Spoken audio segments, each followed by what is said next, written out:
오늘 소개해드릴 에밀 시오랑의 해 뜨기 전이 가장 어둡다 라는 책은 예전에 절망의 끝에서 라는 제목으로 출판된 적이 있었습니다. 출판계나 출판사라는 것도 어쩔 수 없이 돈을 버는 회사이기 때문에 망하기도 하고요. 책이 절판되기도 하죠.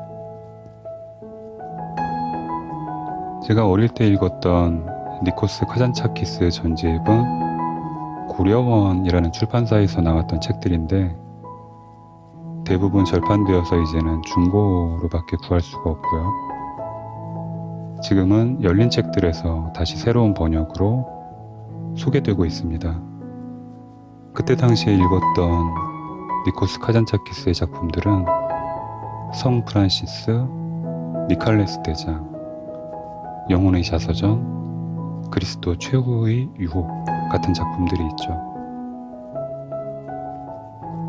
개인적으로는 성 프란시스가 열린 책들에서는 성 프란체스코로 나오는 것이 조금 불만이긴 합니다.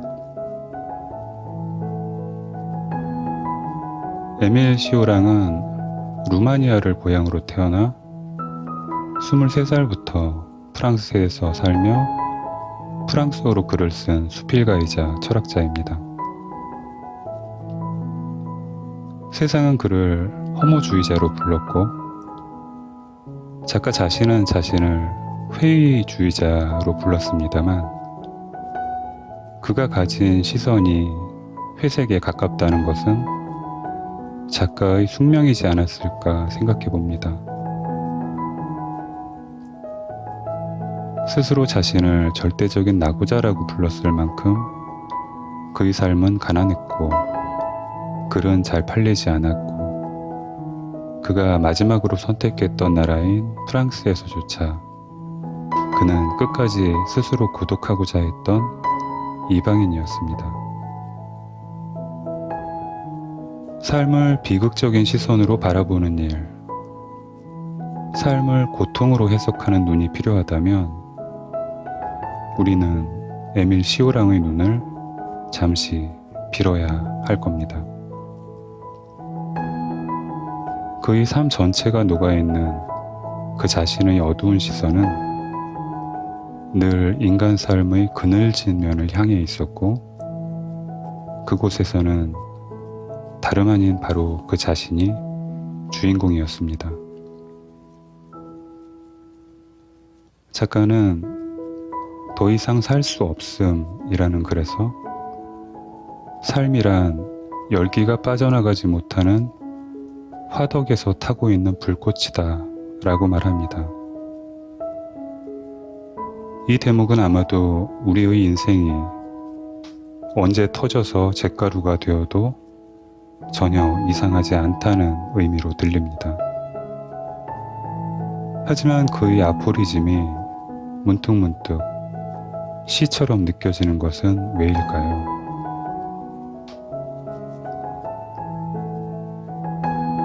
그는 절대서정이라는 글에서 어떻게 철학자가 시인으로 변해갈 수 있는지에 대해 설명합니다. 혼란의 극치, 더 이상 무엇을 분별할 능력도 없고 밝혀낼 능력도 없으며 아무것도 이해할 수 없는 이런 느낌이 철학자를 시인으로 만든다. 철학자가 시인으로 변모하는 과정은 극적이다. 추상적 질문과 형상으로 이루어진 세계의 꼭대기에서 추락하여 영혼의 부분들이 서로 얽혀 혼돈스럽고 기이한 체계를 이루게 되는 의미의 혼란 속으로 침몰한다. 여기에서 철학적 체계, 명확한 체계는 배제된다. 형상의 세계에서 시작했던 많은 정신들은 이제 혼란에 도달하고 만다. 그렇게 되면 그들은 시적 방식이 아닌 다른 방식으로는 철학을 할 수 없게 된다. 이 대목은 자신이 마치 지켈 박사와 하이드처럼 허무주의자이자 동시에 시인일 수도 있다는 사실에 대한 고백처럼 들립니다. 그는 폐허의 철학자로 불릴 만큼 폐허 그 자체인 자신의 삶과 감정의 곳곳을 마치 넝마주의처럼 세세히 훑고 다녔지만 그의 글에서는 정체를 알 수 없는 에너지가 느껴집니다. 왜 저토록 뜨겁게 허무와 폐허를 뒤지며 살았을까? 허무에 대한 저 뜨거운 에너지는 대체 무엇을 달구기 위해 저렇게 펄펄 끓고 있었을까 하는 생각을 하게 합니다. 하지만 정작 작가 자신이 서 있던 곳은 허무와 폐허의 땅인지도 모릅니다. 작가의 마음을 이끄는 공간에 대한 고백을 읽어보겠습니다. 나는 멀리 있는 것들, 내가 세상에 투사하는 거대한 빈 공간에 이끌린다. 텅 빈 느낌이 마치 가벼워 만질 수 없는 유체처럼 사지와 기관들을 통해 점점 올라온다. 무한대까지 계속 확장되는 빈 공간 속에서 나는 왜인지 모르지만 일찍이 인간 영혼에 깃들었던 것 가운데 가장 모순된 신비감을 느낀다. 행복하면서 동시에 불행하다. 흥분해 있으면서 동시에 침체되어 있고 지극히 모순된 조화 한가운데서 절망과 쾌락에 휩싸여 있다. 너무도 유쾌하고 너무도 슬퍼서 내 눈물에는 천국과 지옥의 잔영이 동시에 있다. 작가가 서 있는 곳은 두 가지 극단의 상태와 감정이 공존하는 곳으로 묘사됩니다. 결국 그곳에선 한 인간이 느낄 수 있는 것은 둘 중 그 어느 쪽도 아닌 허무뿐인지도 모릅니다. 그렇게 작가는 내가 보았던 모든 것을 내 안에 품고 산다는 것이 가능한가? 라고 스스로에게 묻습니다. 그리고 또 스스로 이렇게 대답합니다. 인간에게는 모두 같은 단점이 있다. 살기를 기다린다는 것이다. 더 이상 아무것도 기다릴 것이 없는 순간에야 비로소 우리는 사는 것을 배운다. 말년의 에밀 시오랑은 문단으로부터 니체를 뛰어넘는 아포리즘의 제왕이라는 칭호를 얻었지만 그가 숨을 거둔 파리의 단칸 아파트는 제왕의 궁궐이라기보다는 일생의 가난이 그에게 준 소박한 영감의 산실처럼 보입니다. 꼭 가난 때문이 아니더라도 자기 자신을 들여다보는 데는 큰 집이 필요하지 않았을 거라는 생각이 들기도 합니다. 무의미라는 글 속에 있는 짧은 대목으로 이 책의 소개를 마칠까 합니다. 삶에 대한 깊은 염증, 같은 희극을 되풀이할 수 없다는 의식이 시간성을 발견하게 한다. 우리는 세상과 사람들로부터 멀리 떨어져 시간과 홀로 마주 서 있는 또 다른 나 자신을 발견한다.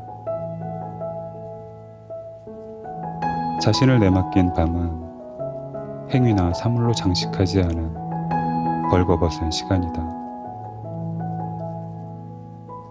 관조의 정적 속에서 우주의 죽음을 알리는 종소리처럼 끈질기고 비참한 음향이 울려 퍼진다.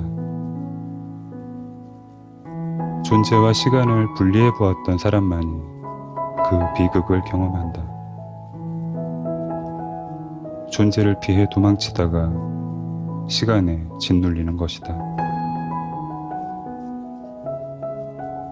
그는 시간이 전진하고 있음을, 죽음이 전진하고 있음을 느낀다.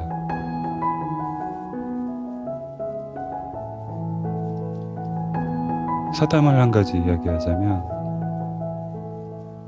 에밀 시오랑은 그의 나이 30에 프랑스의 한 작은 여관에서 자신의 모국어인 루마니아어로 프랑스의 한 작품을 번역하고 있었습니다. 그리고 그는 그 번역을 끝내지 못합니다. 아무도 읽어주지 않을 루마니아어로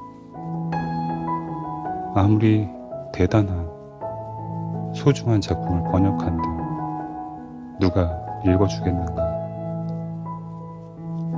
그것이 이 한 철학자의 크나큰 무거운 고민이었던 겁니다. 저는 우리말을 사랑합니다. 그래서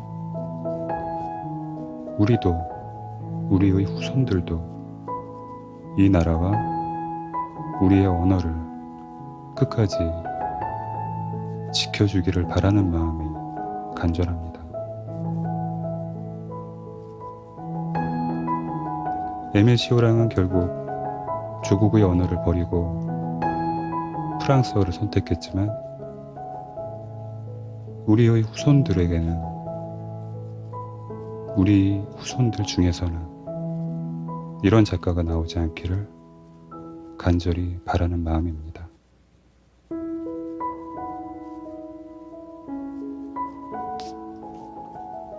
이것으로 에밀 시오랑의 해 뜨기 전이 가장 어둡다